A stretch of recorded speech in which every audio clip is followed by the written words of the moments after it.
Happy Wednesday, everybody. It is day 30. We've made it technically an entire month, and they said we wouldn't make it 3 days, but we did. I actually recorded more than 3 videos the first day. See, I was ready for them. So let's get to day number 30. A real milestone? A real milestone. Completely different things. What's the first card of the day? It's Glint. 2 mana, 1 and a blue for an instant. A creature you control gets +0/+3 and gains hexproof until end of turn. Just a worse version of Dive Down. It's just Dive Down. But what if it costs twice as much? But I don't know. It's not the worst card in the world. You know, it's one of those counter removal spell cards, and those can be good some of the time. But at this point, we have so many better examples of this that it kind of is in some ways a bad card. You should cost 1 mana. Why don't you? I will give this a 4.8.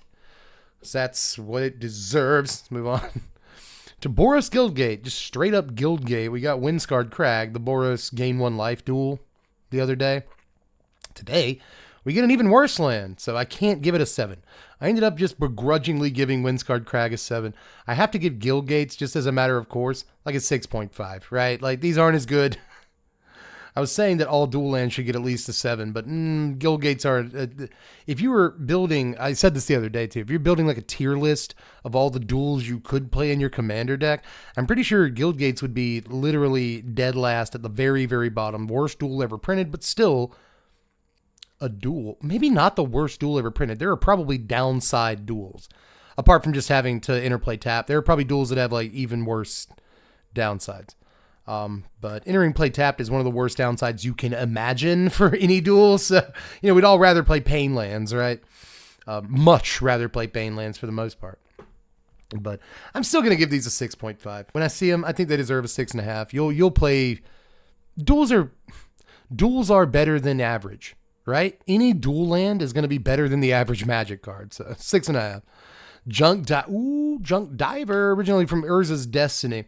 This is 3 mana for a 1/1 artifact creature with flying. When it's put into a yard from play, return another artifact card from your yard to your hand. So a lot of fun combos with this. And they just reprinted it in Modern Horizons 3. I was kind of excited about that. There are limited combos with Junk Diver in that environment. But Junk Diver's always been very, very cool. Also interesting, too. Like this one from Urza's Destiny, $7. Commander 2014, $4. Commander Anthology, $6. Modern Horizons 3, 12 cents? Right? So maybe pick up some copies of this at 12 cents because it's probably going to go up. You know, it's insane that it's 12 cents and all the other versions are so comparatively, like relatively expensive, you know? But... I don't know. It's Junk Diver is always a card that's going to be near and dear to me, dude. I've done a lot of like kind of degenerate stuff with this over the years because it was one of the few like combo engine pieces back in the day, along with like Ashnod's Altar and a couple of other choice cards. But all the way up to now, we're still stacking up combos with this thing. Just Google like Junk Diver combos, you'll get a bunch. So really neat card. One of the OGs again in terms of like real combo engines, you know. So I'm going to give Diver like a 6.2, and I think it deserves every scrap of that rating. Moving on, though, to Voyager Staff. A single mana for an artifact. You can pay 2 and sack it to exile a creature. Return the exile card to the battlefield under its owner's control at the beginning of the next end step. So Voyager Staff actually saw a little bit of play in the standard that it was in. I say that, but it was really like a C-tier deck in the standard that it was in. But Staff was a played card and actually saw some play in sideboards as well.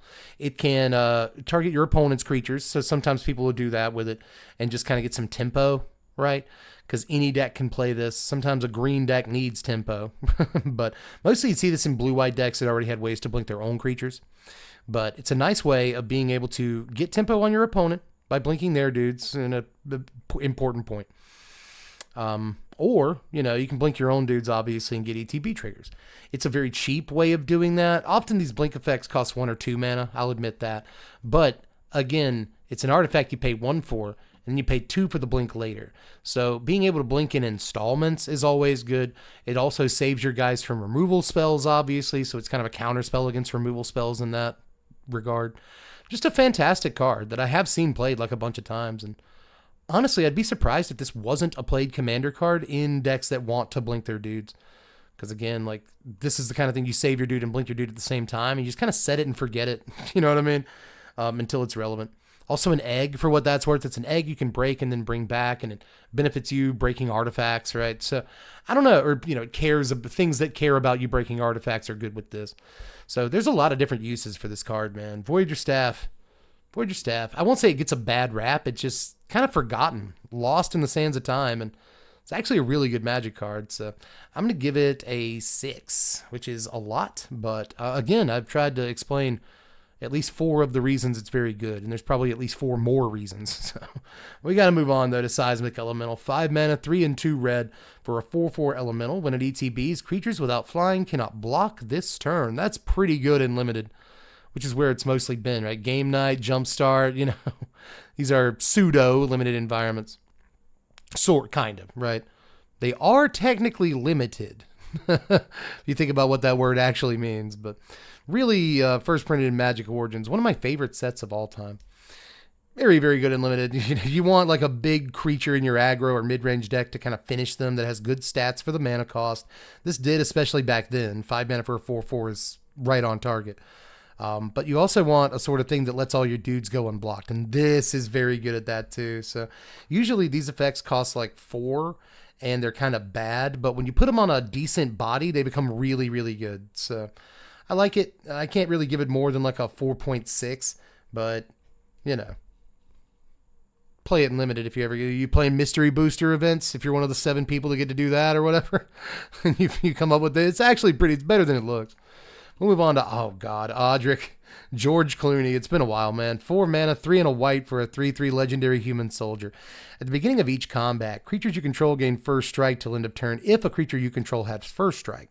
The same is true for flying, death touch, double strike, haste, hexproof, indestructible, lifelink, menace, reach, skulk, trample, and vigilance. This card was horrible. It did nothing.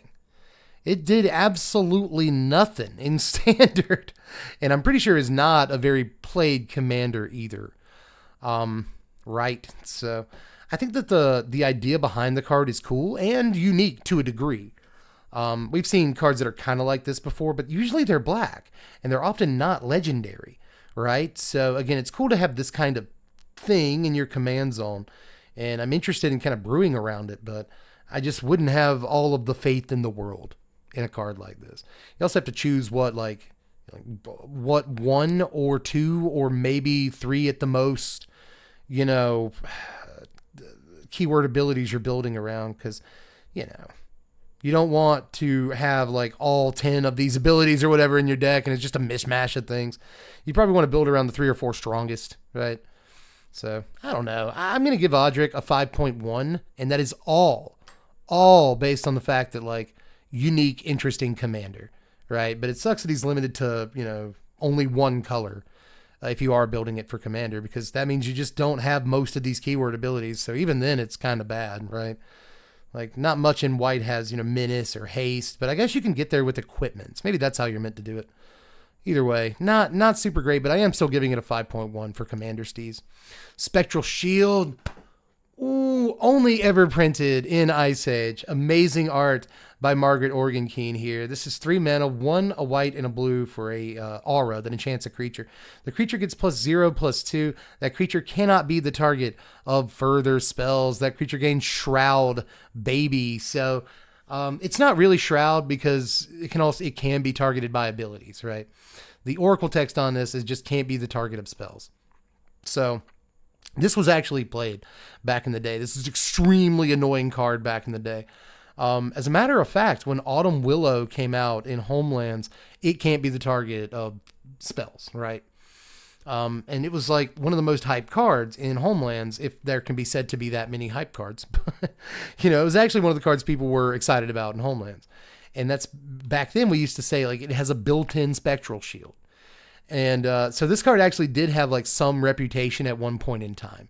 It no longer does, but you know, if you're playing like enchantments or something, Bant enchantments in a commander, then like maybe, kind of, you might want to look at it. It's not actually bad, dude.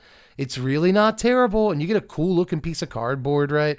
Like, everybody got onto that artist for their faithful looting thing, you know, like Sam at Ristic Studies did a video about it a few months ago. But yeah, Faithless Looting came out not long ago that everyone's like, that looks stupid, but dude, why do Magic cards look like this nowadays? And what are they doing? And it's like, Magic cards looked weird in 1995. You know, like Margaret just killing it over here with this like ultra high concept, super weird art that looks amazing, you know? So just like photorealism with like a weird like pop art thing going on in the background with the chessboard. Like, I don't know, dude. It's really, really cool. I'm going to give this card a 5.2, which is higher than average, you may notice. And that's all Ice Age love and my childhood. But, you know, these are my videos, so I do what I want. Vorash the Hunter is up next. 3, a black, a green, and a blue for a 6/6 legendary dragon with flying.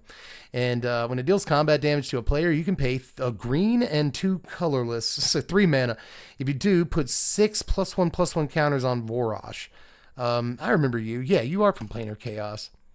Oh, wow, this is another one where the newer versions look kind of better, to be honest.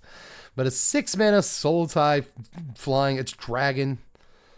6/6 flyer for 6. When it actually does hit for combat damage, you have to pay mana to do its thing. And then you put 6. So it becomes a 12/12. And if it hits for damage again, you win the game for... You almost win off commander damage in 2 bites. So that's interesting. But it's still kind of bad. You know, especially considering, like, you look at all the soul tie commanders you could play. It's like, well, Muldroth is a million times better than this. You know, so Glarb, I'd rather play Glarb than this, to be honest. So... I don't know. And like, it's not going to end up in the 99 either. And I don't know, like, if it goes in Dragon's decks, it's just, where do you play it? Where do you play this? God, man. I remember some of these being good and some of these being bad. And I would say Vorash is on the latter side of that rope. You know what I mean? So I'm going to give this a 5 because I don't want to give a giant 6/6 flying dragon with an extra ability any less than a 5, you know? But if I was being like less charitable, it would be like a 4.7, but I feel all right here. We'll say a 6/6 flyer is average. That makes sense. Malphus Doorbuster is up next. 4 mana for a 4/2 human warrior. When it ETBs, you get 2 energy. Okay. And when it attacks, you can pay an energy. If you do, a creature can't block this turn. Card is butt. Card is booty butt cheeks, baby. This is 6 cents for a reason. Of all the energy cards, this isn't the worst, I would assume, but it's pretty close. I mean, with flavor text like that, how bad can you be? Knock, knock. Too late. I don't know. That actually is pretty bad. That actually is terrible. So I will deduct a point. Let's give it a... Let's give it a 2. It sounds rightish. You know, it does have an ETB trigger. 2.1. Last card of the day is Ballot Broker over here. She's a pretty lady. This is 3 mana, 2 and a white for a 2/3 human advisor. While voting, you can vote an additional time. Ugh. Ugh. I just don't. I like voting in real life. Get out and vote, you know, break down those doors and use your right. Do your civic duty. I believe that voting is important. I hate voting in Magic. I can't. It's such a silly little baby mechanic. Let's all take a vote. I thought we were playing cards. I thought we were playing card games. We got to take votes now. We got to flip coins and so what are we doing, man? Come on. I don't know. I'm a Scrooge about voting. I don't know why. But the more they use this, mechanic, the more I'm like, ugh. So I don't like it. I'm going to give it a 2.3 because like some people want to vote. Some people do. Me, I don't. And if you make me vote, I'll abstain. I will abstain in a game, again, in a game of Magic. I don't know if anybody just joining the non-existent stream that didn't hear me 10 seconds ago. Go vote. But when it comes to this, no, I hate it. I really don't like it. But that is all actually for all of them. Yes. All the cards for Wednesday. Bye.